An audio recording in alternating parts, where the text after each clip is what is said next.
principio de la hermenéutica relacionado con el estudio de palabras es este que está aquí. La correcta interpretación de las escrituras es el sentido requerido por el significado normal, más simple, más normal, de las palabras en el contexto en el que se producen, sea contexto literario y por supuesto contexto histórico.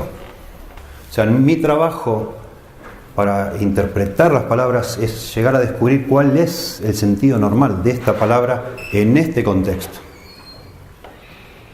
¿Sí? Y para eso hay que tener en cuenta una serie de características de las palabras, y después les voy a explicar un método de estudio de palabras, pero creo que va a tener sentido, mucho más sentido, antes de meternos en la parte práctica, considerar algunos asuntos teóricos que tienen que ver con las palabras. A propósito, el estudio de las palabras se llama la semántica, la palabra técnica es semántica. Las palabras tienen determinadas características, claves, fundamentales para poder entender cómo se hace un estudio correcto. En primer lugar, las palabras son signos arbitrarios, así se dice. ¿Qué quiere decir un signo arbitrario? Bueno, uno se pregunta, ¿y de dónde sale el sentido de la palabra? ¿Por qué para nosotros esto es un banco? ¿Por qué banco? ¿Por qué le decimos banco y no vinco? ¿Por qué le decimos banco? ¿Por qué nadie se le ocurrió decir vinco? ¿Y vinco qué es vinco? No sé qué es vinco, no existe vinco. Pero suena bien. ¿Qué problema hay entre la B, la I, la C, la O? Si combinan bien. No es imposible pronunciar, no se nos traba la lengua, ¿verdad? ¿Pero y qué significa vinco? Nada. ¿Verdad? Entre nosotros no significa nada. Y me imagino que ningún país latinoamericano no me suena.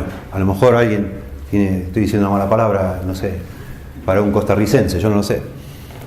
Pero esto es lo que tiene que ver. Son arbitrarias las palabras. Depende de dónde estás hablando lo que significa algo a veces.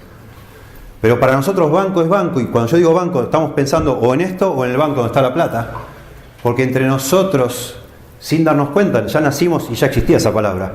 Entre nosotros nos hemos puesto de acuerdo que esto significa banco. O que se dice banco. Y así cada comunidad va inventando palabras también. Las palabras van desarrollo. Yo me fui hace 10 años ahora, me fui a vivir a Estados Unidos, 2006, y cuando yo me fui había palabras que no se usaban y ahora se usan, y a mí me sorprende. Estuve 7 años y medio afuera, cuando vuelvo todo el mundo dice alto banco, alto proyector, alto púlpito. ¿Qué es eso? ¿Qué es alto banco? Para mí no tenía sentido. Yo estaba en la escuela enseñando y los pibes decían alto, no sé qué, alto. ¿Qué es eso? ¿De qué están hablando? Pero no sé, en el 2006 nadie decía alto nada, no sé dónde salió eso. No sé, alguno capaz que de otro país, acá los uruguayos, no sé, ¿dicen alto algo allá? ¿Sí? Yo no puedo saber de dónde salió, pero así son los idiomas. Arbitrario, ¿qué es eso? ¿Quién lo inventó? No sé, pero tiene sentido, ¿verdad? Todos los que estamos acá, si yo digo alto banco, ¿entienden lo que estoy diciendo? ¿O no? ¿Eh? ¿Cómo? Manzana. ¿Qué? Eso no lo sabía. Bueno, así es el idioma, ¿se dan cuenta? Es rarísimo. Pero miren ustedes, si nosotros nos causa gracia, yo me fui 6 años y medio y volví, ya había cosas que no entendía. Imagínense hablando de 2000 años atrás. Es tremendo estudiar palabras. Es muy complicado. Porque necesitamos un montón de trabajo de expertos que dedican su vida a leer, no sé, cositas escritas en una piedra, en una tumba, en una inscripción, en un monumento, y empiezan a comparar y dicen, mirá, ahora entiendo lo que significa esto. Porque hay una brecha tan grande, aparte que es otro idioma, ¿no? Que lo que entendía, no sé, un hebreo o un judío, un griego, nada que ver con lo que hoy entendemos nosotros, obviamente. Cada palabra entonces viene a representar una idea o ideas determinadas solo por su uso repetido dentro de un grupo lingüístico común. Y ahora es obvio, si 2 personas se quieren comunicar, tiene que haber en común esos mismos códigos, porque si no es hablar, no se entiende nada. Y a veces pasa, cuando uno predica en otro país, a veces personas se escandalizan lo que uno está diciendo o no entienden directamente lo que uno trata de decir, o asombrosamente por el contexto, porque todos intuitivamente sabemos meter algo en el contexto. Imaginamos lo que está tratando de decir y lo entendemos, aunque nunca lo habíamos escuchado en la vida. ¿Sí? Asombrosamente. Por ejemplo, nosotros en Uruguay y en Argentina a un auto le decimos coche, ¿verdad? Auto, coche. Bueno, los mexicanos dicen carro. En Uruguay decís carro y acá decís carro y te imaginás, no sé, eso de un cartonero, ¿no? Un carrito. Y si vos te pones a hablar con un mexicano sobre carros, de alguna manera, o ya tenés que conocer algo de la cultura mexicana, o tratar de establecer con cuidado ese código común. Si no, no hay comunicación. Estamos hablando de cosas distintas. Una interpretación precisa entonces requiere que entendamos una palabra de la misma manera que el escritor la utilizó. Hay personas, yo lo he visto, que se fascinan. La otra vez alguien por teléfono me dice: pastor, me compré un diccionario etimológico, no sé qué, ¿y para qué? Y no, para saber el origen de las palabras, de dónde sale esto, lo otro. El gran problema con la etimología de las palabras, que es la raíz, es que tenemos que estar seguros que cuando Pablo dijo tal cosa, estaba pensando en de dónde viene la palabra.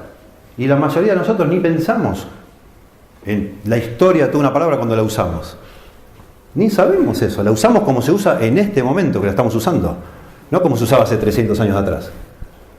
Pero nosotros, algunas personas equivocadamente, tratan de investigar para enriquecer su sermón con cómo se usó la palabra durante 500 años, pero cuando se usó en la Biblia se está usando como los que leyeron eso la entendieron, no como se usaba 300 años antes.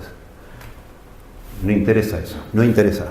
Es confuso y nos puede desviar del verdadero sentido que quiso dar el escritor en la Biblia.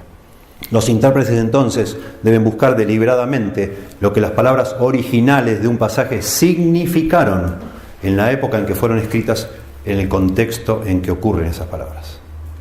El significado correcto de las palabras, no las ideas que se nos ocurren a nosotros cuando leemos el pasaje, es el objetivo del estudio de palabras.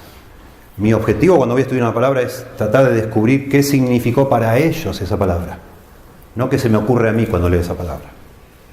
¿Sí?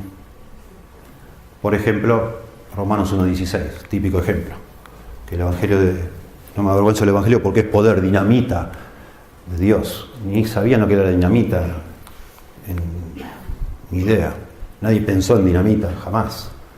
Eso se llama anacronismo, o sea, vos le pones un sentido que hoy se te ocurre a vos con el supuestamente que tuvo alguien. Jamás, al contrario, es exactamente al revés.